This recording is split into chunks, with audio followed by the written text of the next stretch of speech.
8 মাসের গর্ভবতী আমি। এই অবস্থায় ভারী কাজ করলে আমার বাচ্চার ক্ষতি হইব। তাছাড়াও আজকে আমি কয়টা মাস ধরে অসুস্থ, বিছনা থেকে ওঠার মতো শক্তি নাই। তারপরও কাজ করতেছি, আপনাকে খাবার রান্না করতেছি, ঘর দুয়ার ঝাড়ু দিতেছি, ঘর মুছতেছি, সব কাজই করতেছি। তারপর আমি আপনার মন পাইতেছি না। আপনি তো আমার মানুষই মনে করেন না। এই ছোট লোকের বাচ্চা, কি বুঝাইতে চাস? আমরা কখনো মা হই নাই, আমরা গর্ভবতী হই নাই। এই অসুস্থতার উসিলায় তুমি ডাক্তারের কাছে যাও, 50টা টেস্ট দিক, প্রেসক্রিপশন দিক, আর বাসায় এসে পইরা পইরা ঘুমাও। আমি কিছু বুঝি না? হ্যাঁ, কাজ ফাঁকি দেওয়ার উসিলা সুতা খুঁজো। যেইটা বলছি সেইটাই কর। এই বালতি ভরে পানি নিয়ে ছাগলকে খাওয়ায়া তারপর কথা কও। মা, আপনারে বারবার করে কইতেছি, এই বালতি বইরা পানি নেওয়ার মতো শক্তি আমার গায়ে নাই। অনুরোধ করতেছি আমারে পানি নিতে কইেন না মাঠে। কি তুই পারবি না?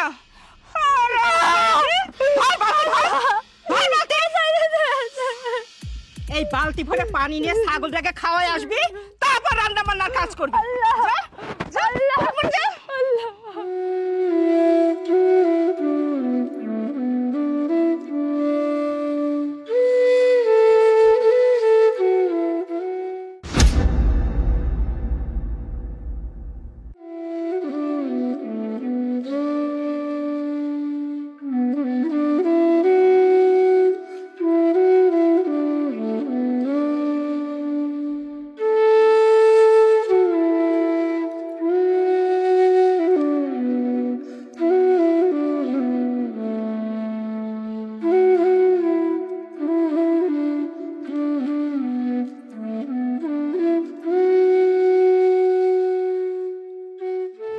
বৌমা, তুমি এই যে বালতি ভরে পানি নিয়ে এখান থেকে নামতেছো, যদি তুমি পইরা যাও তাহলে তো তোমার অনেক বড় ক্ষতি হয়ে যাবে।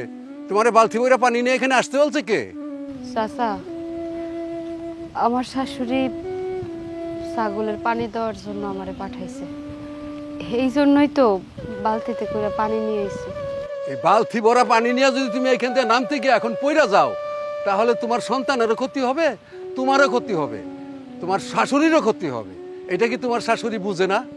চাচা, আমার কথা, আমার সন্তানের কথা যদি আমার শাশুড়ি চিন্তা করতো, তাহলে কি আর এই বালতি বইরে পানি নিয়ে আমারে মাঠে পাঠাইতো? পাঠাইতো না।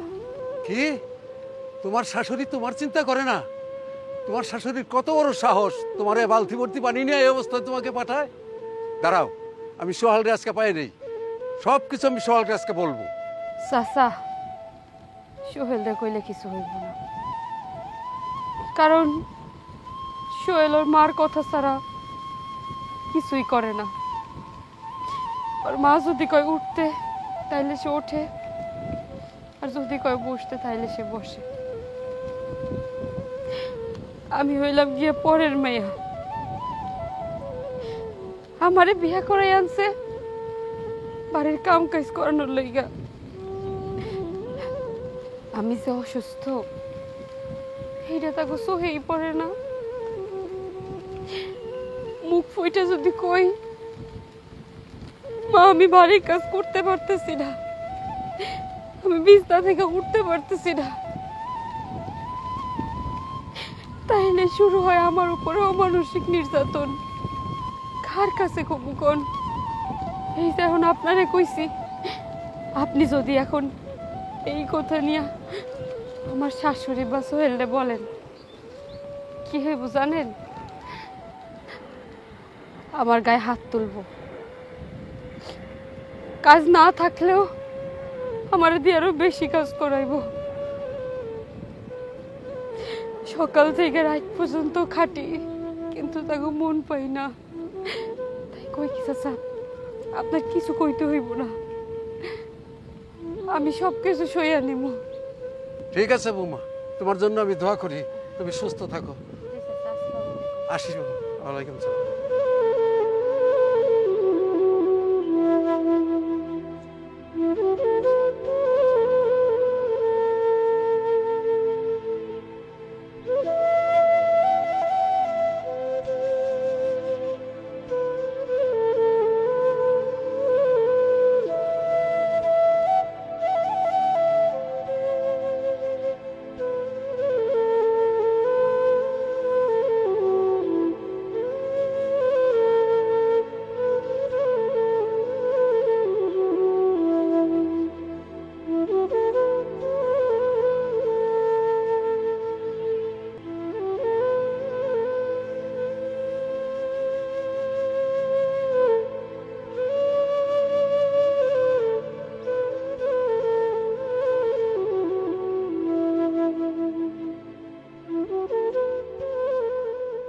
সোহেল, তোমার সাথে আমার কিছু কথা আছে। জি কাকা বলেন। আচ্ছা, তোমার বউ যে পোয়াতি, এটা কি তুমি জানো? এটা আপনি কোনো কথা বললেন? আমার বউ 8 মাসের পোয়াতি, 2 মাস পরে আমাদের বাচ্চা আসবে, আর আমি জানবো না আমার বউ পোয়াতি? যদি তুমি জানো তাহলে তোমার বউ মাঠে ঘাটে ছাগলরে পানি খাওয়াইতে যায় বালতি করে পানি নিয়ে, এটা কেমন কথা? আরে কাকা, সংসারের টুকিটাকি কাজকর্ম ঘরের বউরাই তো করে নাকি? বালতিতে পানি নিয়ে আমার বউ ছাগলরে পানি খাওয়াইতে গেছে, এটা দোষের কি আছে? আরে বাবা, খাওয়াইতে গেছে, খাওয়াবে, এটা ভালো কথা, কিন্তু এখন তো তোমার বউ গর্ভবতী। এই সময় যদি সে বাড়ি কাজকর্ম করে, যদি সে পরে টরে যায়, তাহলে তো তার ক্ষতি হয়ে যাবে, তোমারই ক্ষতি হবে, তোমার বংশধরের ক্ষতি হবে। কাকা, একটা ব্যাপার আসলে বুঝলাম না, পাড়ায় এতগুলো বউ থাকতে আপনি আমার বউ নিয়ে পড়ে আছেন, ব্যাপারটা আসলে বুঝলাম না। আমার বউ ছাগলরে পানি খাওয়াইতে যাক আর ঘাস কাটতে যাক, সেটা আমাদের ব্যক্তিগত ব্যাপার, আমরা বুঝবো। আরে বাবা, আমি তোমার যেটা বুঝাইতে চাইতেছি, কিন্তু তুমি সেটা না বুঝা এটাতে নিয়ে নিতেছো নেগেটিভে। এখন তোমার বউ পোয়াতি, তোমার বউরে এখন ভারী কোনো কাজকর্ম করা যাবে না, এখন তারে একটু রেস্ট দিতে হবে। আচ্ছা কাকা, আপনি যেটা বলতে চাচ্ছেন সেটা আমি খুব ভালো করে বুঝতে পারছি। আপনি কি বলতে চাচ্ছেন যে আমার বউকে আমরা বান্দির মতো খাটাই, যত্ন নেই না? কি যে যত্ন নেও, এটা তো আমরা পাড়া প্রতিবেশী সবাই জানি। এই গর্ভবতী অবস্থায় বউটার উপরে তোমার মা অত্যাচার করে, এমনকি তার উপর হাতও তোলে, আর সেই কথা তোমার বউ তোমার কাছে বললে তুমিও তার প্রতি অত্যাচার করে, তার উপর নির্যাতন করো। এই কাকা, এই পরের বউর চিন্তা ভাবনা না করে নিজের চরকায় তেল দেন। এক ঠ্যাং তো কবরে চলে গেছে, দুদিন পরে কবরে শুয়ে থাকবেন। আমি আমার বউরে নির্যাতন করি, আমার মা আমার বউরে নির্যাতন করে, এই সমস্ত কথা আপনারা কে বলে? কে বলছে আপনাকে? তোমার বউই এসব কথা আমাকে বলছে। আরে বাবা, এই অসহায় মায়াটার উপর তোমরা যে অত্যাচার করো, এগুলো দেখা কি আমরা পাড়া প্রতিবেশী চুপ থাকতে পারি? শোনেন কাকা, পাড়ায় যতগুলো বউ আছে তাদের চিন্তা আপনি না করে আপনার চিন্তা আপনি নিজে করুন। যাদের বউ আছে তারাই তাদের চিন্তা ভাবনা করবে। জান, শালার কিছু কিছু মুরব্বী আছে, এদের প্রতি এত মেজাজ খারাপ হয় যা বলার মতো না। সেফা, এই সেফা। কি রে, শেফারে ডাকতেছিস কেন? সেফা কই? মাঠে পাঠাইছি ছাগলটা পানি খাওয়ানোর জন্য। মাঠে পাঠাইছো, বেশ তো ভালো কথা। তোমার বৌমা এই বাড়ির বাইরে যখন যায় তখন কি করে জানো? কি করে? সে রাস্তাঘাটে মাঠে ঘাটে যখন যাকে পায় তার কাছে বলে বেড়ায় আমরা মারধর করি, অত্যাচার করি, খাইতে দেই না, আর নানান কিছু। এই ব্যাপারে তুমি কোনো কিছু জানো না? কই, এসব কথা তো আমি কিছু জানি না। আরে বসির কাকা, আমি বাড়িতে আসতেছি, সে আমাকে জিজ্ঞেস করতেছে তুমি এবং তোমার মা নাকি তোমার বউরে অত্যাচার করো। আমি জিজ্ঞেস করলাম এই সমস্ত কথা আপনাকে কে বলে? সে বলে আমার বই নাকি তার কাছে বলছে। ওর কত বড় সাহস, একটাবার চিন্তা করে দেখছো? ফকিন্নির বাচ্চা আজকে বাড়িতে আসুক, ওকে যে আমি কি করব রে। ওই যে চল। ওই তুই আমার বাড়ির খেয়ে পড়ে এই বাড়ির দুর্নাম রাস্তাঘাটে যার সাথে দেখা হয় তার কাছে বলে পারিস না? এত বড় সাহস তোরে কে দিছে? কে দিছে তোরে? ছেড়ে দাও, ছেড়ে দাও কইতেছি। আমি কি মিথ্যা কথা কইছি? যেইটা সত্য সেইটা কইছি। মা তো আমারে বালতি বেড়ে পানি নিয়ে ছাগলরে খাওয়াইতে পারেছিল। রাস্তায় উনি আমারে দেখে ডাক দিয়ে জিজ্ঞেস করছে, তুমি এই অবস্থায় বালতি বেড়ে পানি নিয়ে কই যাও? তাই আমি তারে কইছি মা পানি নিয়ে ছাগলরে খাওয়াইতে কইছে। না আমার কি দোষ? আমার গায়ে হাত তুলতেছো কেন তুমি? দেখছস, তোর বউরে সামান্য একটু পানি ছাগলকে খাওয়াইতে বলছি, আর এই কথাটা সে মানুষের কাছে বলে বলে বেড়ায় যে তার শাশুড়ি কতটা খারাপ। এই তুই এই সমস্ত কথা মানুষেরা বলে এই বাড়িতে থাকতে পারবি? ভালো থাকতে পারবি তুই? আমি কি এই বাড়িতে ভালো আছি? হ্যাঁ, তুমি কও। তোমাকে বাড়ির কেউ কি আমারে মানুষ মনে করে? গরু ছাগলরা তো মানুষ ভালোভাবে রাখে, যত্নে রাখে। ছাগলের পানি খাওয়াই তুমি দেখে আমারে বালতি দিয়ে পাঠাইছে। ছাগলরাও তোমরা যত্নে রাখো, কিন্তু আমি মানুষটা, আমারে কেউ মানুষই মনে করো না, অমানুষ মনে করো। আচ্ছা তুমি কও, একটা মেয়ের দুনিয়াতে সবচাইতে আপন কে? তার স্বামী। একটা মেয়ের সুখ দুঃখের কথা সে কার সাথে শেয়ার করে? তার স্বামীর কাছে। কিন্তু আমি এমন একটা বান্দা যে স্বামীর লাগে কোনো সময় মুখ ঘুরে একটা কথা কইতে পারি না, শুধুমাত্র তার মার জন্য। এই যে সকাল থেকে সন্ধ্যা পর্যন্ত পরিশ্রম করি, একটা বার কি চাইয়া দেখেন? দেখেন না কি খাইছি না খাইছি, একটা বার খোঁজ খবর নেন? নেন না, কারণ নেওয়ার প্রয়োজন বোধ করেন না। কারণ আমি তো এবারে বান্দি। বান্দির কি কেউ ভালোবাসে? বান্দির কি কেউ মানুষ মনে করে? করে না। আমি আপনাকে বাড়িতে কার জন্য আসছি? আপনার জন্য। কারণ আপনি আমার স্বামী, আপনি আমার কষ্টটা বুঝবেন, আপনি আমারে ভালোবাসবেন। কিন্তু আমি আপনার কাছ থেকে ভালোবাসা পাইনি, পাইছি শুধু ঘৃণা আর অবহেলা। বাবা মার বাড়িতে থাকতে জীবনে একটা কামে হাত দি নাই। মা সবসময় প্লেট দিয়ে ভাত খাওয়াই দিছে, আর সেই মাই আপনাকে বাড়িতে আইসা আপনাকে বাড়ির কামের মহিলা হয়ে গেছে। আপনারা আমারে মানুষই মনে করেন না। সেই সব কথা বাদ, আমি এই বাড়ির বউ, আপনাকে সেবা করবো, সেটা আমার দায়িত্ব। আজকে 8টা মাস ধরে আমি অসুস্থ, 8 মাসের গর্ভবতী। আপনারা কি জানেন না? জানেন? যাই নাও না জানার অভিনয় করেন। আমি বিছনা থেকে উঠতে পারি না, তারপর সকাল 6টা বাজে উঠা আপনার মার জন্য নাস্তা রেডি করতে হইব, আপনার জন্য নাস্তা রেডি করতে হইব। পার উপরে পা তুলে বসে বসে খান। কিন্তু একটা বারও ভাবেন না মেয়েটার পেটে আপনারই অরুজার সন্তান। আমার কথা নয় চিন্তাটা করলেন, আপনার সন্তানের কথা কি একটাবার চিন্তা করতে পারেন নাই? এই যে বালতি ভরে আমি পানি নিছি, একটাবার যদি আমি পইরা যাইতাম কার ক্ষতি হইতো? আমার ক্ষতির কথা নয় বাদ, আমি তো এই বাড়ির বান্দি। কিন্তু আপনার সন্তানের কথা কি চিন্তা হয় না? হবে কেন? আপনার মা যা কয় আপনি তাকেই বিশ্বাসী। আপনার মার কথার পরে একটা কথাও লড়চড় হইব না আপনার। এখন যদি আমারে কেউ রাস্তায় জিজ্ঞেস করে, আমি কি তারে মিথ্যা কথা কমো? আমি কি মিথ্যাবাদী? যেটা সত্য এইটা কইছি। জানি আপনারা আমারে নির্যাতন করবেন, মারবেন। আপনি না মারলে আপনার মা আমারে মারবো, সমস্যা নাই। মায়ের খাইতে খাইতে আমার অভ্যাস হয়ে গেছে গা। যা খুশি তাই করেন। অনেক চেষ্টা করতেছি আমার সন্তানকে বাঁচানোর জন্য। যদি আপনার মনে দয়া মায়া থেকে থাকে, অনুরোধ করি আমার বাড়ির কাজগুলো এত কষ্ট করে করেন না। বাচ্চা হওয়ার পরে যত কাজ আছে বাড়ির সব আমি করব, তাও আমারে দিয়ে এত কাজ করেন না। দেখছস তোর সামনে তোর বউ আমার সাথে কিভাবে চুপা নাড়তেছে, আর তুই যখন থাকস না তখন কি করে?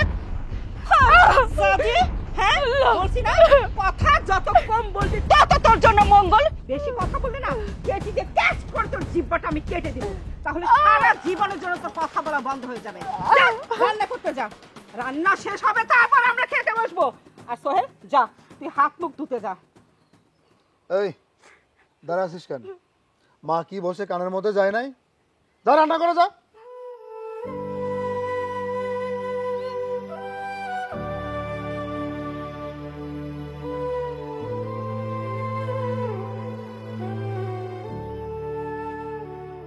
আমার স্বামী আমার গায়ে হাত তোলে, আমার শাশুড়িও আমার গায়ে হাত তোলে। এইরকম কইরা যদি দিনে রাইতে আমার নির্যাতন করতে থাকে, এটা তো আমার বাচ্চার ক্ষতি হইব। এখানে থাকলে তো আমি আমার বাচ্চারে বাঁচাইতে পারবো না। আমি তো আমার বাচ্চারে বাঁচাইতে চাই। হে আল্লাহ, তুমি আমারে পথ দেখাও, আমার বাচ্চা যেন সুন্দরভাবে সুস্থভাবে পৃথিবীর আলো দেখতে পারে। খোদা,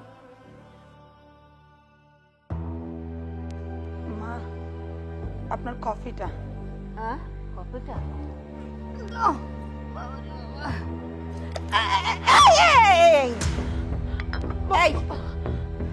এই হারামজাদি, এই হারামজাদি, তুই ভালো করে একটু কাম করতে পারস না? তোর মা তোরা কি শিক্ষা দিছে? না না মা, আপনি কি বলছেন? আসলে হয়েছে কি মা, সকাল থেকে আমার মাথাটা কেমন জানি ঘুরছে আর শরীরটা খারাপ লাগছে, সেজন্য আমার মাথা ঘুরে কফিটা আপনার গায়ের উপর পড়ে গেছে। মাথা ঘুরাইতাছে? হ্যাঁ, মাথা ঘুরাইতাছে? এই যে গামলা গামলা গিলতাছো, তাতে তোমার শক্তি হইতাছে না? তোমার মাথা মাথা ঘুরায়? হ্যাঁ, বুঝছি। আমারে পোড়াইয়া মারার জন্য তুমি ষড়যন্ত্র করছো। মা বিশ্বাস করেন, আমি ইচ্ছে করে কিছু করিনি, সত্যি আমার শরীরটা খারাপ লাগছে। আমি সব বুঝি, বুঝছো? আমারে পুরাইয়া মারতে পারলে তোমারে তো আর কেউ কাম কাজের কথা কইব না। তখন তুমি রাজরানীর মতো পায়ের উপর পা দিয়া সুন্দরভাবে চলতে পারবা। মা, আপনি এসব কি বলতেছেন? এই সংসারটা তো আমারই, আমি কাজ করব না তো কে করবে? মা, মা আপনি যত ইচ্ছা তত কাজ আমাকে দিয়ে করান, কিন্তু আল্লাহর দোহাই লাগে মা, আমার উপর মিথ্যে অপবাদ দিয়েন না মা। এই হারামজাদি, এই কফি পড়ে ফ্লোরটা নোংরা হয়ে গেছে, যা এগুলো মুছবি।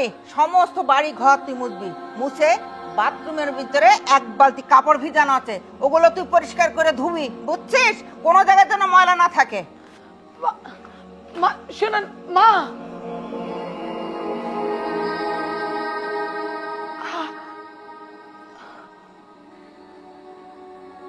না না, এইভাবে যদি চলতে থাকে দিনের পর দিন, আমি তো কোনোভাবেই আমার পেটের সন্তানকে পৃথিবীর আলো দেখাতে পারবো না। আমার শাশুড়ি মা আমার উপর যে অত্যাচার শুরু করছে, দিনকে দিন তা বেড়েই চলছে। এখন তো আমার সন্তানের উপরও তার এফেক্ট পড়া শুরু করছে। এবারে সবকিছু আমার মাকে না জানালে হচ্ছে না, সবকিছু আমার মাকে জানাইতে হবে, সবকিছু।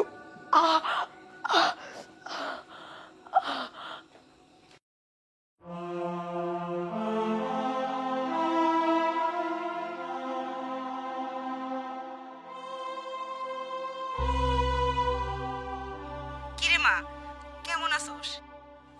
আমি খুব ভালো আছি মা, বড়লোক করে আমারে বিয়ে দিছো, আমি কি ভালো না থেকে পারি?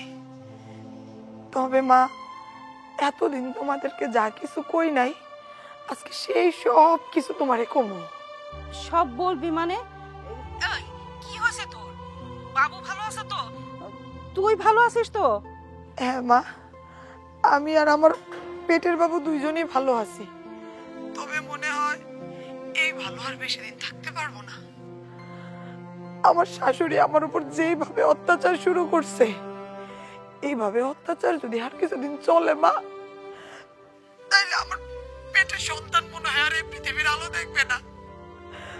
তুমি যত তাড়াতাড়ি পারো এই বাড়ি থেকে আমারে নিয়ে যাও।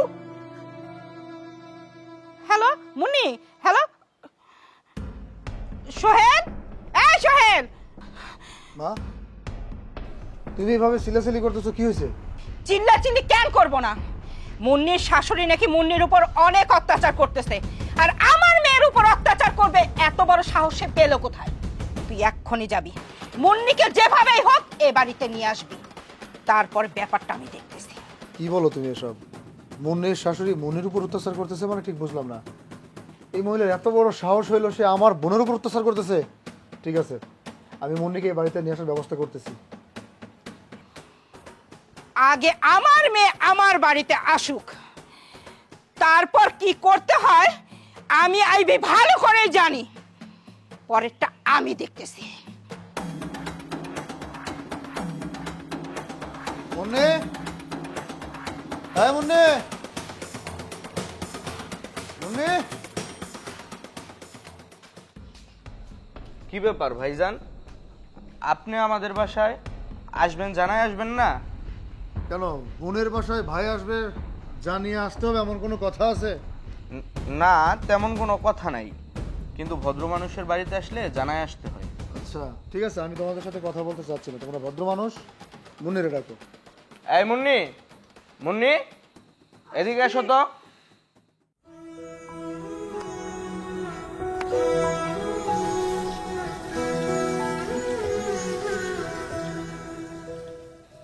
বোন, তুই কেমন আছিস? আমি অনেক ভালো আছি ভাইয়া, ভালো থাকার জন্যই তো এরকম বড়লোক বাড়িতে বিয়ে দিচ্ছ আমাকে। আমি তোর ব্যাপারটা বুঝতে পারতেছি না, তুই এভাবে কথা বলতেছিস, কি হয়েছে তোর? তুমি এখন আসছো কেন আমার শ্বশুর বাড়িতে? আর কটা দিন পরে আসতে পারলা না? তাহলে তো আমার লাশ নিয়ে যেতে পারতে এই বাড়ি থেকে। মানে ঠিক বুঝলাম না, এই বাড়ি থেকে তোর লাশ নিয়ে যাবো মানে? ভাইয়া, ভাইয়া রে, আমার সুখের জন্য এরকম বড় লোক বাড়িতে তোরা আমাকে বিয়ে দিলি, কিন্তু একটাবার খোঁজও নিলি না তোর এই বোনটা এই বাড়িতে কতটা সুখে আছে। এই বাড়ির প্রত্যেকটা মানুষ রে ভাই আমার উপর শারীরিক মানসিক নির্যাতন একের পর এক চালাচ্ছে। আমার পেটে বাচ্চাটা আসছে ভাইরে, মনে হয় তাকে আমি এই পৃথিবীর আলো দেখাতে পারবো না। আমার শাশুড়ি আর আমার এই এই গুণধর স্বামী সারা দিন রাত বাড়ির প্রত্যেকটা কাজ আমাকে দিয়ে করায়। আমি যে একটা মানুষ, আমার পেটে যে তাদের বংশধর আছে এটা তারা মনে রাখে না রে ভাই। আজকে আজকে সকাল থেকে আমার মাথাটা ঘুরতেছিল, শরীরটা কেমন যেন করতেছিল। আমার শাশুড়ি যখন আমার কাছে কফি চায়, ওনাকে আমি খুব কষ্টে এক কাপ কফি বানিয়ে এনে দেই, কিন্তু হঠাৎ করে মাথাটা চক্কর দেওয়ার কারণে কফিটা আমার শাশুড়ির গায়ে পড়ে যায়। আমার শাশুড়ি বুঝতে চায় না যে আমার শরীরটা খারাপ লাগছিল। উনি আমাকে যেরকম মিথ্যে অপমান দেয়, তেমনি আমাকে শারীরিক নির্যাতন করে। বাইরে বাইরে তোর কাছে হাত জোড় করে অনুরোধ করছি, এইভাবে যদি আর কয়েকটা দিন আমার উপরে এরকম নির্যাতন চলতে থাকে, আমি মনে হয় আমার অনাগত সন্তানকে এই পৃথিবীর মুখটা দেখাতে পারবো না। ভাই তুই যেভাবে পারিস এই জাহান্নাম থেকে আমাকে মুক্ত করে নিয়ে যা। আমি আমি আমার সন্তানকে এই পৃথিবীর আলো দেখাতে চাই ভাই। আমার সন্তানের মা ডাক শুনতে চাই। আমাকে বাড়ি থেকে নিয়ে যা ভাই, আমাকে বাড়ি থেকে নিয়ে যা। তোকে আর বলতে হবে না, আমার যা বোঝার আমি খুব ভালো করে বুঝতে পেরেছি। তুই এখানে সুখে আছিস নাকি দুঃখে আছিস? এরা তো মানুষ রূপে একটা পশু, আর এই পশুর কাছে থাকলে তুই যে লাশ হয়ে যাবি সেটা আমি খুব ভালো করে বুঝতে পারছি। এখন এই মুহূর্তে তুই আমার সাথে যাবি, চল আমার সাথে আয়। ভাইজান দাঁড়ান, মুন্নি কোথাও যাইব না। মুন্নি আমার অনুমতি ছাড়া এই বাড়ি থেকে একটা পাও বাহিরে যাবে না, কারণ ওর গর্ভে আমার সন্তান। এই সন্তান যতদিন পর্যন্ত পৃথিবীর আলো না দেখবে, ও ততদিন পর্যন্ত এই বাড়ি থেকে বের হবে না। যদি আপনার এতই ইচ্ছা থাকে ওকে নিয়ে যাওয়ার, সন্তান পৃথিবীতে আসার পর ওকে নিয়ে যাবেন। এটাই কি তোমার শেষ কথা যে আমি আমার বোনকে এই বাড়ি থেকে নিয়ে যেতে পারবো না? হ্যাঁ হ্যাঁ, এইটাই শেষ কথা। তুমি কি কানে কল শোনো? যাও বেরো আমার বাড়ি থেকে, বেরো। আপনি আসতে পারেন।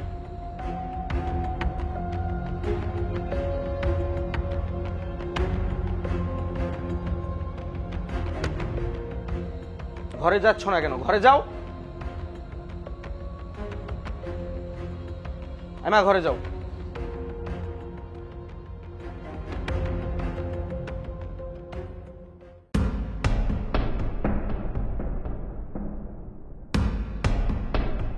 কিরে তুই একা? মুন্নি কোথায়? মুন্নি আসে নাই? মা, আমি মুন্নিকে আনার জন্য যথেষ্ট চেষ্টা করছি, কিন্তু তার শ্বশুরবাড়ির লোকজন আমার সাথে আসতে দেয়নি। কেন তুই কিছু বলিস নাই? মা, আমি আমার এই চোখে যা দেখছি, মুন্নি ওই বাড়িতে এক মুহূর্তের জন্য ভালো নেই।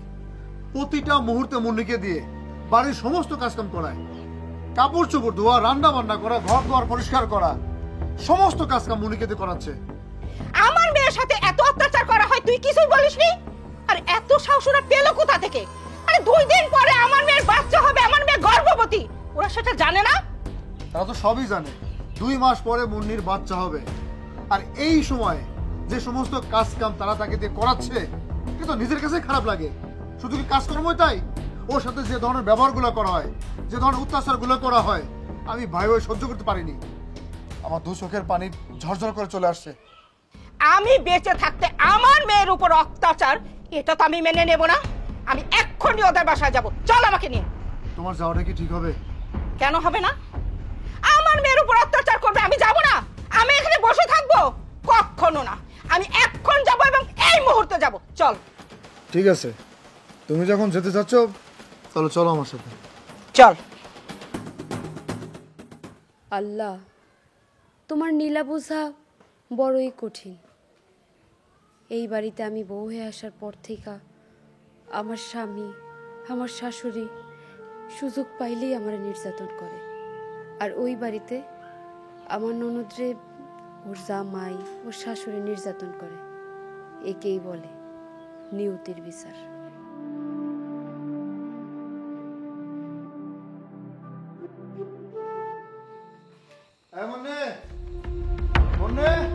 তুই থাম, আমি দেখতেছি।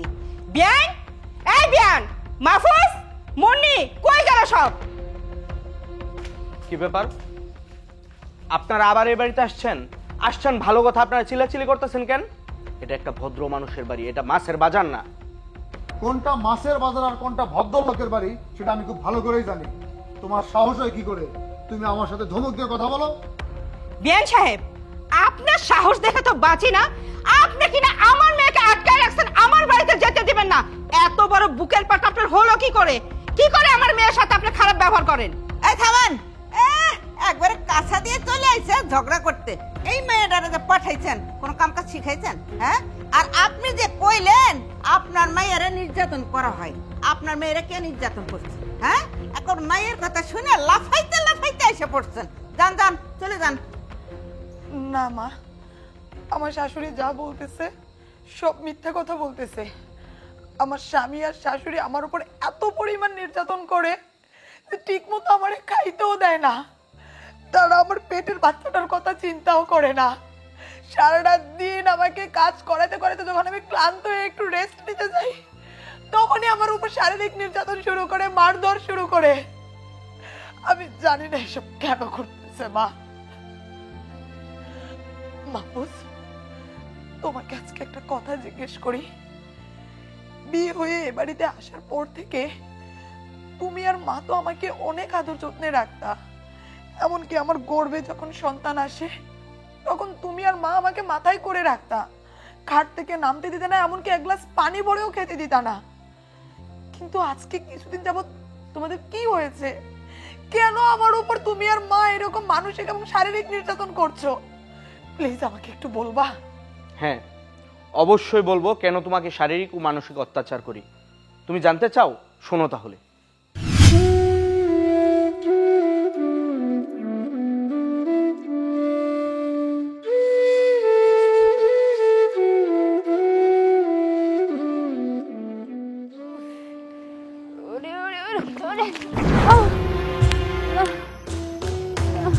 এই হারামজাদা, সামান্য একটা বালতির পানি তুই বহন করতে পারস না। তোর যে এত ভালো মন্দ খাবার আমি খাওয়াই, সে শক্তি যায় কোথায়? মা, আপনি এটা কি কইতেছেন? আজকে 3-4 দিন ধরে আমার গায়ে অনেক জ্বর। আমি জ্বর নিয়ে কাম কাজ করতে পারতেছি না। আপনি তো আমার গায়ে হাত দিয়ে দেখেন না। আপনি তো চাইলে কটা জ্বরের ওষুধ আমার আইনে দিতে পারেন, তাও তো দেন না। আপনার যদি বিশ্বাস না হয় আপনি আমার গায়ে হাত দিয়ে দেখেন। ইস, ও শরীরে বলে সেই জ্বর। দেখি দেখি। আহারে, এতটুক শরীর গরম, ওটা সবারই থাকে। আসলে কাজ ফাঁকি দেওয়ার যে সুতা খুঁজছিস সেটা আমি মনে হয় বুঝতে পারছি না। আমি সব বুঝি। আম্মা, আমি সত্যি কথা কইতেছি, আমি আর বুঝতে পারতেছি না। আমারে দয়া করে একটু ডাক্তার দেন। যদি ডাক্তার দেয় সুস্থ হয় তাহলে আমি কাম কাজ ভালো মতো করতে পারবো। আপনি তো আমার ডাক্তার দেখাবেন না, তাহলে একটা কাম করেন না মা, 2টা নাবা বড়ি আইনে দেন। ওষুধ খেয়ে সুস্থ হইয়া তারপরে ঠিকঠাক মতো কাম করতে পারবো না মা। চুপ, একটা কথাও আর বলবি না। তোকে আমি যে যে কাজগুলো বলছি ঠিক সেই কাজ কর। নতুন করে বালতিতে করে পানি নিয়ে যা। পানি নিয়ে আমার গরু যদি পানির কষ্ট করে রে, তাহলে মনে রাখিস তোকে কিন্তু আমি খাবারের কষ্ট দেব।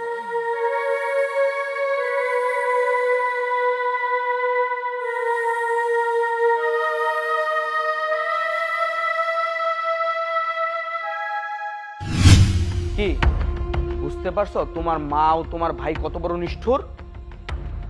কি আমি কি কোনো মিথ্যা কথা বললাম? না, আমি কোনো মিথ্যা কথা বলি নাই। আমি যা বলেছি সব সত্য কথা বলেছি। আপনার মেয়েকে আমি এবং আমার মা অত্যাচার করি, সেই কথা আপনারা জেনে কি করলেন? আপনারা আমার বাড়িতে চলে আসলেন। আপনার মেয়ে কিন্তু অন্য মানুষের মেয়ে কি মেয়ে না? আপনারা যে দিনের পর দিন একটা গর্ভবতী মহিলার উপর অমানবিক অত্যাচার করেছেন, এটা কি ঠিক করেছেন আপনারা? আপনারা ঠিক করেন নাই। আপনার মেয়ের প্রতি আপনার যতটুকু মায়া, ততটুকু মায়া যদি আপনার ছেলের বউয়ের প্রতি থাকতো, তাহলে এই বাংলার কোনো ঘরের মধ্যে ছেলের বউরা অত্যাচারিত হতো না।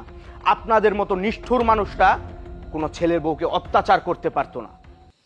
ছি মা ছি, আমার ভাবতে অবাক লাগছে, তোমার মতো একটা অমানুষ আমার মা, আমার গর্ভধারিণী মা।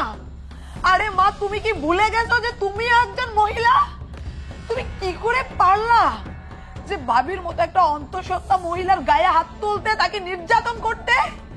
মা, তুমি কি ভুলে গেছো আমিও অন্তঃসত্ত্বা?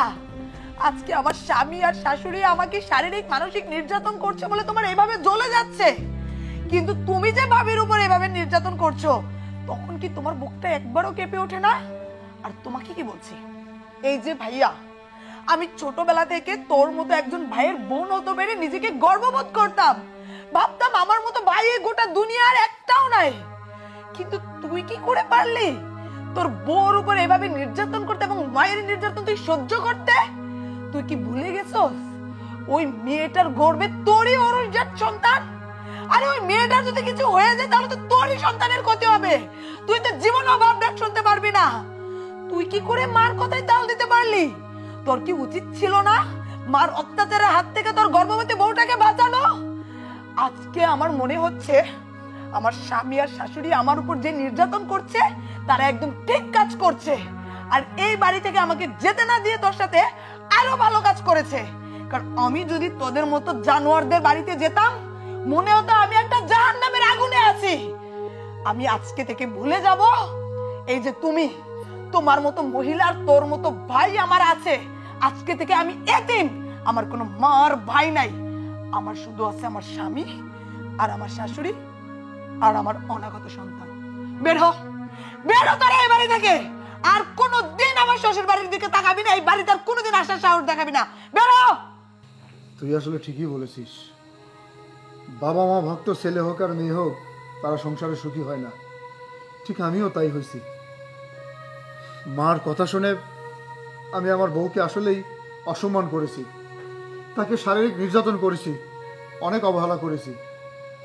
মা আমাকে একটা কথাই বলছে, সবসময় বউকে শাসনে রাখবি, ধমকের উপরে রাখবি, যাতে তোর উপর তো সে কথা বলতে না পারে।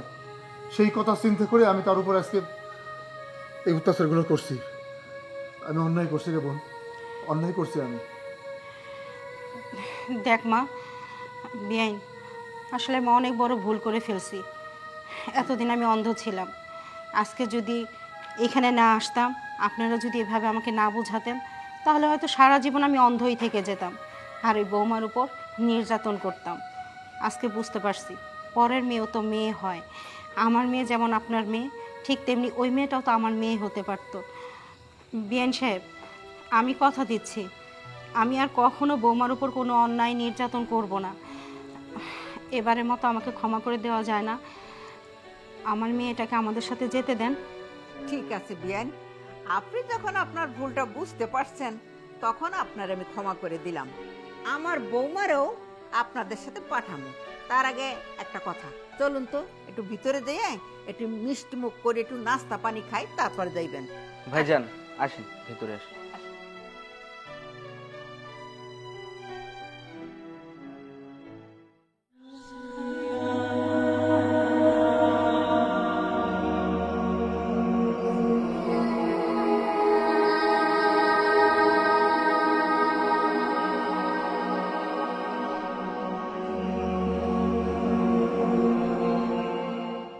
বৌমা, তোমার এটা কবাইতে কইছে কেডা? ছাড়ো কতন। কে তোমার এইসব কবাইতে বলছে?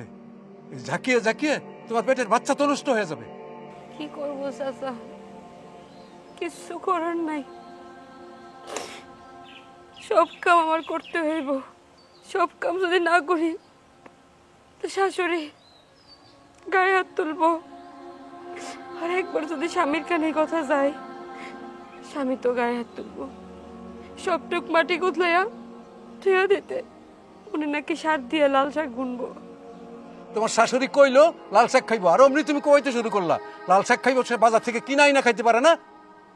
চাচা, মুখ দিয়েই কোয়া যায়। আমি যদি এখন এই কথা আরে কই কি হবে আমার সাথে জানেন? একটা মায়েরও মাটিতে পড়বো না, সব আমার পিঠে পড়বো। আচ্ছা বৌমা, তুমি এত অত্যাচার সহ্য করে এই বাড়িতে পড়ে আছো কেন? তুমি চলে যেতে পারো না? তোমার বাবার বাড়িতে চলে যেতে পারো না? চাচা কই যাবো? স্বামীর বাড়িতে আমার শেষ ঠিকানা। আমি যদি এই বাড়ির থেকে যাই, চাইলেই তো যাইতে পারি, কিন্তু যাই না। একটা নারী লাল শাড়ি পরে তার স্বামীর বাড়িতে আসে, আর সাদা শাড়ি পরে স্বামীর বাড়ি থেকে বের হয়। তাই আমিও চাই এই বাড়ির থেকে যদি বাইরেতে হয়, সাদা কাপড়ের পরে আমি বাইরামো। তাই আমি বাড়ি ছেড়ে কোথাও যাবো না। কাপড়ের কাপড় পরাইয়া তোমার এই বাড়ির থেকে বার করে দেবো না, কাপড়ের কাপড় সারাই তোমার এই বাড়িতে বার করে দিব। এখনো সময় আছে, তুমি এই বাড়ি থেকে চলে যাও। চাচা, আমি যদি এখন বাপের বাড়িতে চলে যাই, বাপ যখন শুনবো যে এতদিন আমি এই বাড়িতে অনেক নির্যাতিত হয়েছি, তখন আমার বাপ সহ্য করতে পারবো না। তাই আমি চাই না আমার বাবা আমার কষ্টের কথা শুনে সে নিজেও কষ্ট পাক। তার চাইতে ভালো আমি একটু কষ্ট করি, কোনো সমস্যা নেই চাচা। বাবু যখন হয়ে যাইব তখন তখন সব কিছু ঠিক হয়ে যাব। শোনো মা, তোমার বাবা যদি তোমার একটা অনুরোধ করতো তাহলে তুমি রাখতে না? মনে করো আমি তোমার বাবা হইয়া তোমাকে অনুরোধ করতেছি, এখনো সময় আছে, তুমি এই বাড়ি থেকে চলে যাও মা, চলে যাও, পালাইয়া হইলেও চলে যাও।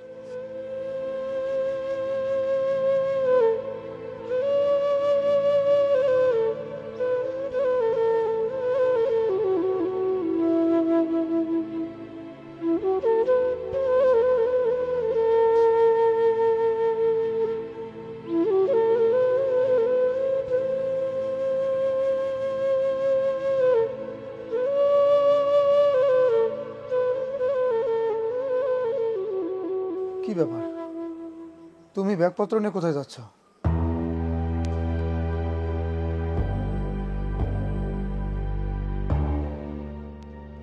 আমি এই বাড়ি সেইরা চিরদিনের জন্য চলে যেতেছি, আর কোনোদিনও আপনাকে বাড়িতে আসবো না, আপনাকে ডিস্টার্বও করবো না। আপনারা আসার আগেই চলে যেতে চাইছিলাম, ভাবলাম এতদিন এই বাড়িতে থাকছি, যাওয়ার সময় অন্তত পক্ষে চাবিটা দিয়ে যাওয়া উচিত। তাই আপনাকে লেগে অপেক্ষা করতেছিলাম। ভাবি, তুমি এসব কি বলতেছো? তুমি কেন এই বাড়ি ছেড়ে চলে যাবা? এই বাড়িতে আমার যতটুকু অধিকার, ঠিক ততটুকু পূর্ণ অধিকার তোমারও আছে। তুমি কোথাও যাবা না ভাবি, তুমি এই বাড়িতেই থাকবা। বোন, তোমার তো বিয়ে হয়েছে, তুমিও গর্ভবতী। শ্বশুর বাড়িতে তোমার স্বামী তোমার নির্যাতন করে, শাশুড়ি নির্যাতন করে, তাই তুমি আমার কষ্টটা বুঝবা, এটা তো স্বাভাবিক। আমি এই বাড়িতে থাকতে চাইছিলাম, সবাইরে আপন কইরা নিয়েই থাকতে চাইছিলাম, কিন্তু মা আমারে যেভাবে নির্যাতন করে, গায়ে হাত তোলে, থাইকা যাইতাম, সবকিছু মাইনা নিয়ে আমি থাইকা যাইতাম, কিন্তু আমার একটা ভয় হয়, আমার গর্ভের সন্তান আমার গায়ে হাত তুলতে তুলতে যদি কোনো দুর্ঘটনাবশত আমার সন্তানের কিছু হয়ে যায়, আমি আমার সন্তানের কথা চিন্তা কইরা এখান থেকে চলে যাইতেছি। জানো, এই বাড়িতে এতদিন কেন পড়েছিলাম? শুধুমাত্র তোমার ভাইরে ভালোবাসতাম বইলাম। সবসময় ভাবতাম আমার স্বামী যদি ভালো থাকে তাহলে আমিও ভালো থাকবো। আমার মা মরার আগে আমারে কইয়া গেছে, স্বামীরা যেন কোনোদিন অবহেলা না করি, শাশুড়িরা যেন সবসময় মায়ের মতন করে দেখি, সে যেন বুঝতে না পারে আমি পরের মেয়ে। মা আমারে আরো কইছিল, স্বামীর বাড়িতে লাল শাড়ি পরে যাইতেছস, স্বামীর বাড়ি থেকে যখন বের হবি কাফনের কাপড় পরে বের হবি, শ্বশুর বাড়ির লোকদের কোনোদিন অবহেলা করবি না, শাশুড়িরে সবসময় মার চোখে দেখবি। তুই আমারে যেমন ভালোবাসিস তোর শাশুড়িরও ঠিক অমনে ভালোবাসবি, মনে করবি এই তোর মা। মা মরে যাওয়ার পর থেকে আমি তোমার মারে সবসময় আমার নিজের মা মনে করছি। সে যখন যা কইতো সব কাম করতাম, সে আমার গায়ে হাত তুলতো আমি সব সহ্য করতাম, কিন্তু সবসময় মন থেকে চাইতাম আম্মা যেন সবসময় আমার তার নিজের মেয়ে মনে করে, যেমনটা সে তোমারে মনে করে, কিন্তু সে কখনো আমার মেয়ে মনে করতে পারে না, অবহেলাই করছে। আমি বুঝতে পারি মা যেহেতু আমার সহ্য করতে পারে না, স্বামীর চোখে আমি বিষ, তাই আমি চাই না আমার জন্য তারা যন্ত্রণায় থাকুক, তাই আমি চলে যাইতেছি। তুমি কোথাও যাবে না। তুমি এই বাড়ি থেকে রাগে দুঃখে অভিমানে চলে যাচ্ছ, যাওয়াটাই স্বাভাবিক, কারণ এই বাড়ির একটা মানুষ তোমাকে ভালোবাসে না, তোমার স্বামীও তোমাকে এতটুকুর জন্য ভালোবাসেনি। আজকে তোমার জায়গায় যদি আমি থাকতাম আমিও সেম কাজটাই করতাম। আমি তোমার সাথে যা করছি অন্যায় করছি, আমার মা তোমার সাথে যা করছে অন্যায় করছে। আমি স্বামী হয়ে তোমার কাছে অনুরোধ করতেছি, অন্তত শেষবারের মতো আমি তোমার কাছে অনুরোধ করতেছি, আমি তোমার সাথে যে ব্যবহার করছি, যে আচরণগুলো করছি, তার জন্য তুমি আমাকে ক্ষমা করে দাও। আমাকে ক্ষমা করে দিয়ে তুমি এই বাড়িতে থাকো। আপনি আপনার ভুলটা বুঝতে পারছেন, কিন্তু সেটা অসময়। আচ্ছা, আপনি আপনার বুকে হাত দিয়ে কোন তো আমারে বিয়ে করার পরে কোনোদিনও কি আমার দিকে ভালোবাসার নজরে তাকাইছিলেন? তাকান নাই, কারণ আপনার মা আপনার যা বলে, যেমনি চলতে বলে আপনি হেমনি চলেন। আপনার মা যদি কয় আপনি আমার মাইরা ফেলেন, আপনি সত্যি আমার মাইরা। ভাবছিলাম আপনার মা যা যা কয় আপনি যা যা কন তাই যদি আমি শুনি তাহলে মনে হয় আপনারে পাবো, কিন্তু আমি পাইনি। পাইছি কি জানেন? আপনার মায়ের হাতে নির্যাতন আর আপনার মুখের কটু কথা, যার সহ্য করার মতো ক্ষমতা আমার ছিল না, তারপর আমি সহ্য করছি শুধুমাত্র আপনারে পাওয়ার জন্য। আপনারে পাওয়ার জন্য যা যা করছি তা যদি আমি আল্লাহর জন্য করতাম, তখন আমি আল্লাহরে পাইতাম, আল্লাহর সাক্ষাৎ পাইতাম, কিন্তু আমি আবার আপনার সাক্ষাৎ পাই নাই। সকালবেলায় ঘুম থেকে উঠে খালি চিন্তা করতাম আমার স্বামী কি খাইবো, আমার শাশুড়ি কি খাইবো। আর আপনারা কি চিন্তা করতেন জানেন? সকালবেলায় উঠে সেবিটারে আগে মারমু, মার চিন্তা থাকতো ওরে কেমনে আমি বকমু। যা করছেন করছেন, যেহেতু আপনারা আমারে দাসী বান্দির মতো খাটাইছেন, আপনার দাসী আর মায়ের বান্দি, আমার মনে হয় না আমি থাকলে আপনারা ভালো থাকবেন। আমার কাছে মনে হয় আমি থাকলে আপনাদের যন্ত্রণা লাগে, কষ্ট লাগে। যেখানে আমার জন্য ভালোবাসা নাই, সেখানে আমার বাচ্চার জন্য কার ভালোবাসা আইব?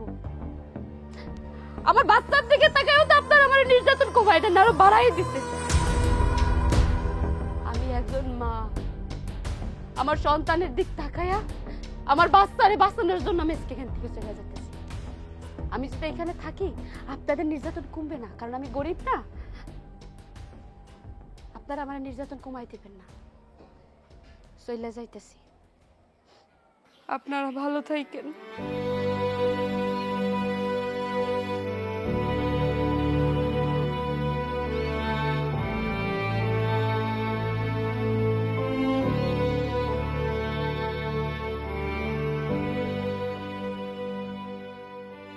না না না, আমি আজকে আসতে পারবো না, আমি আগামী শুক্রবারে আসবো।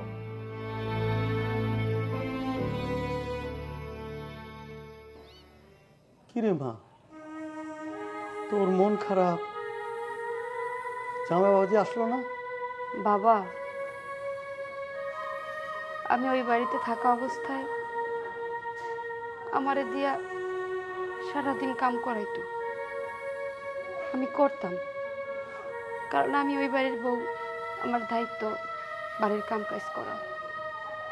কিন্তু আমি যখন গর্ভবতী হইলাম, তারপরও আমারে দিয়া অনেক কাম করাইতো। এমনকি পানি ভরা বালতি, পানি ভরা কলসিটা নাইতো। ছাগল লালন পালন করা, ছাগলরে খাবার দেওয়া, গরুরে খাবার দেওয়া, রান্না বাড়া, ঘর ঝাড়ু দেওয়া, সব কাম আমারই করা লাগতো। আমার অনেক কষ্ট হইতো। আর সেই কষ্টের কথা যদি আমি আমার শাশুড়িরে বা আমার জামাইরে কইতাম, তারা আমার গায়ে হাত তুলতো বাবা। কিন্তু আমার বাচ্চার যদি কোনো ক্ষতি হয়, তার দায়ভার কি ওরা দিবে? তাই সহ্য করতে না পাইরা, বাচ্চার কথা চিন্তা কইরা আমি এই বাড়ি ছেড়ে চলে আসছি। আমি বইলে আইছি, আর কোনোদিন আমি ওই বাড়িতে যাবো না। মা, তুই ভিতরে যা, আমি দেখছি কি করা যায়।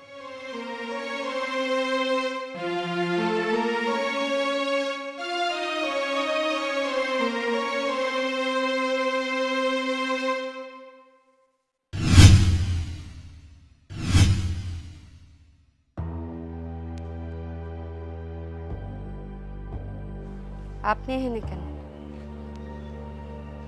আমি আসছি আমার ছেলেকে দেখার জন্য। আপনার ছেলে কে?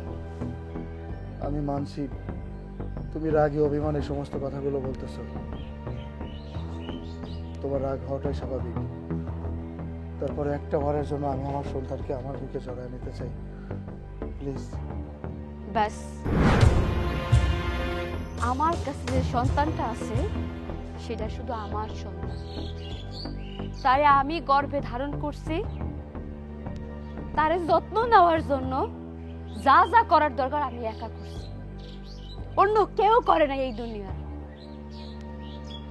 তারে একান্তই আমি ভালোবাসছি, তাই সন্তানটা একান্তই আমার। আর আপনি আপনি কি করছেন? আমার এই সন্তান যখন আমার গর্ভে ভূমিষ্ঠ হয়, তখন তো তার যত্ন নেওয়ার দায়িত্ব কার ছিল? অবশ্যই তার বাবার। তার বাবা কি তার যত্ন নিছে? নাই নাই, তার যত্ন নিতে গেলে তার মায়ের যত্ন নিতে হতো। তার মায়ের যত্ন কি তার বাবা নিছে?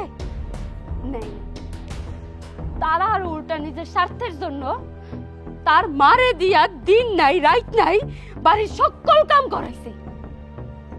কামে যদি একটু ভুল যাইতো, তাইলে তার মারে দিয়া বকা শুনাইতো, মাইর খাওয়াইতো, কিন্তু একটা বারের জন্য চিন্তা করতো না যে এই মেয়েটা গর্বে তো আমাকেই বংশধর। আর আজকে যখন দীর্ঘ 9টা মাস বাচ্চার যত্ন নিয়া এই দুনিয়াতে ভূমিষ্ঠ কইরা 1 মাস আমি লালন পালন করছি, অহন বুঝছেন সন্তানের কদর? সময়ের ব্যাপার তো সময় বুঝেন নাই, অসময় বুঝে লাভ কি? আমি স্বীকার করছি, তুমি যা বলছো সবই সত্যি, তুমি রাইট, আমরাই ভুল। আসলে পিতা না হইলে পিতার মর্মটা বোঝা যায় না। আমি সন্তানের বাবা হয়েছি, আমি এখন বুঝতে পারতেছি তোমার সাথে যা করছি সবকিছু অন্যায় করছি, ভুল করছি। তুমি সবকিছু ভুলে আমাকে ক্ষমা করে দাও। এক ছাদের নিচে থাকতে গেলে অনেক কিছুই হয়, কেউ বোঝে কেউ বোঝে না। আমি তোমার মর্মটাও বুঝিনি, সংসারের মর্মটাও বুঝিনি। প্লিজ আমার সন্তানের কাছ থেকে আমাকে বঞ্চিত করো না। আমি আমার সন্তানকে নিয়ে তোমাকে নিয়ে একসাথে থাকতে চাই। এখন তো আমার সন্তানের বাপের কোনো প্রয়োজন নাই। যখন দরকার ছিল তখন তার বাপ ছিল না, আর এখন দরকার নেই, আমার সন্তানের বাপের স্বীকৃতি লাগবে। আপনি এখান থেকে চলে আসবেন। এতদিন যেহেতু রাখতে পারছি, জীবনে যতদিন জান আছে আমার সন্তানকে আমি পালতে পারবো। আমার সন্তান পৃথিবীতে আসতে অনেক দিন হয়ে গেল, আমি আমার সন্তানের মুখটা দেখতে পাইনি। আমি আমার সন্তানকে দেখার জন্য এই বাড়িতে আরো আসছি, কিন্তু আমি আমার সন্তানের মুখ দেখতে পাইনি। তোমার বাবা আমাকে এই বাড়ি থেকে দূর দূর করে তাড়িয়ে দিয়েছে, আমার সন্তানের মুখ দেখতে দেয়নি। প্লিজ, আমি সবকিছু ভুলে আমি তোমাকে এনে সংসার করতে চাই। আমি আমার সন্তানকে বুকে জড়িয়ে রাখতে চাই। তুমি আমাকে ফিরিয়ে দিও না। অন্তত একটা বারের জন্য হলেও তুমি আমার সন্তানের মুখটা একটু আমাকে দেখতে দাও। আপনি আপনার সন্তানের মুখ দেখতে পারবেন না, এইটাই আপনার শাস্তি।